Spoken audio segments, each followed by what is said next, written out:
அரசு சார்பில் நடத்தப்பட்ட முருக விழா என்பது ஆன்மீகவாதிகளால் நடத்தப்பட்ட முருக விழா கிடையாது. ஆனால் இப்போ நடக்கக்கூடிய முருக விழா என்பது ஆன்மீகவாதிகளால் நடத்தப்படக்கூடிய விழாண்டு நயினா நாகேந்திரன் தெரிவிச்சிருக்காங்க. ஆந்திராவில் இருக்கின்ற பவன் கல்யாணுக்கும் தமிழ்நாட்டிற்கும் என்ன சம்பந்தம்?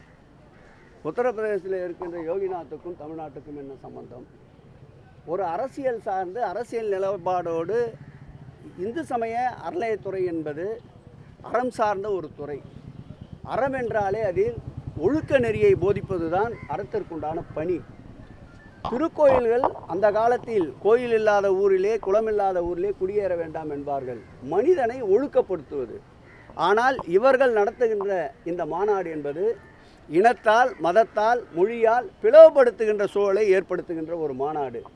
ஆகவே துறையினுடைய கடமை ஆன்மீகத்தை இந்து சமய அறநிலையத்துறையின் சார்பில் ஆன்மீகம் சார்ந்து வருகின்ற பக்தர்களுக்கு தேவையான அடிப்படை வசதிகளை ஏற்படுத்தி தருவது, ஆன்மீகத்துள்ள நெறிகளை மக்களிடம் பக்தர்களிடம் கொண்டு சேர்த்து மேலும் அவர்களை ஆன்மீகவாதிகளாகவும் ஒழுக்கமுடையவர்களாக மாற்றுவது, இறையன்பர்களுக்கு தேவைப்படுகின்ற அனைத்து வசதிகளையும் செய்து கொடுப்பதுதான் துறையினுடைய பணி.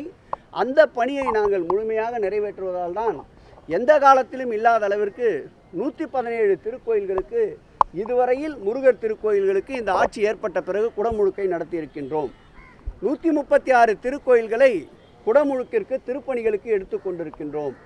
பெருந்திட்ட வரைவின் காரணமாக எடுத்துக்கொள்ளப்பட்ட 846 பணிகள் 1046 கோடி ரூபாய் செலவில் இதுவரையில் வரலாற்றில் இல்லாத அளவிற்கு முருக பக்தர்களுக்கு அதிசயிக்கின்ற வகையில் இன்றைக்கு திருப்பணிகளை மேற்கொண்டிருக்கின்றோம்.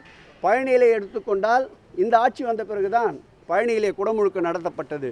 பழனியிலே பெருந்திட்ட வரைவின் மூலமாக 98 கோடி ரூபாய் செலவில் பணிகள் மேற்கொள்ளப்பட்டு வருகின்றன.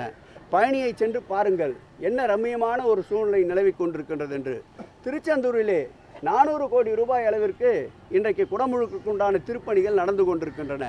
அதேபோல் முருகனுடைய முதல் படை வீடான திருப்பரங்குன்றத்திலே அடுத்த மாதம் 14/7 அன்று குடமுழுக்கு நடைபெறுகின்றது. ஆகவே தமிழ்க்கடவுள் முருகனுக்கு சிறப்புக்கு சிறப்பு சேர்க்கின்ற ஒரு ஆட்சியாக இந்த ஆட்சி திகழ்ந்து கொண்டிருக்கின்றது.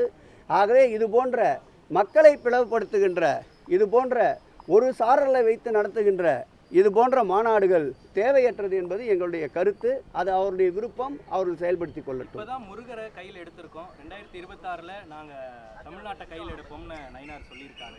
பாவம், தெளிவான ஒரு பத்திரிகை நிருபர் இப்படி கேட்குறீங்க.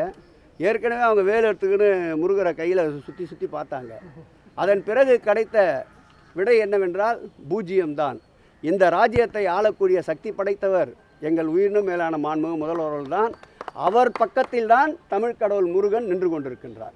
நீங்களும் ஒரு ஆன்மீகவாதி, நீங்களும் பங்கேற்கணும்னு சொல்லிட்டு உங்களுக்கும் இன்விடேஷன் எங்கே கொடுத்தாங்க? நான் ஆக்கப்பூர்வமான பணிக்கு திருப்பரங்குன்றத்துக்கு சென்றிருந்தேன். அங்கே கையில் இருந்த ஒரு நோட்டீஸை தந்தார்கள். முருகர் படம் இருப்பதால் அதை நான் பெற்றுக்கொண்டேன். நேற்று முதலமைச்சர் வந்து அந்த 50 இடங்கள்ல குடிநீர் ஏடிஎம் தொடங்கி வச்சாரு. வடசென்னைக்கு உட்பட்ட 4 இடங்கள்ல அந்த உடனடியாக சரி செய்யப்படும். எப்பொழுதுமே ஒரு புதிய திட்டத்தை தொடங்குகின்ற பொழுது சிறு சிறு குறைபாடுகள், சிறு சிறு இது போன்ற சச்சரவுகள், தொந்தரவுகள் இருக்கும். எந்த விதமான குறைகள் இருந்தாலும் எங்களுடைய கவனத்திற்கு கொண்டு வந்தவுடன் அதை நாங்கள் குறை சொல்வதாக எடுத்துக்கொள்ளாமல் நீங்கள் சுட்டி காட்டுகின்ற அந்த குறைகளையும் நிறைவு செய்வோம். இப்பொழுது சென்று பாருங்கள், அந்த 4 ஏடிஎம்களும் செயல்பாட்டில் இருக்கின்றன. காலையிலே எங்கள் கவனத்திற்கு வந்தது. உடனடியாக சம்பந்தப்பட்ட துறை அதிகாரிகளோடு தகவல் தெரிவித்து எங்களுடைய மாநகராட்சி மாமன்ற உறுப்பினர் நேராக அந்த பகுதிக்கு சென்று தற்போது மக்கள் பயன்பாட்டில் இருக்கின்றன.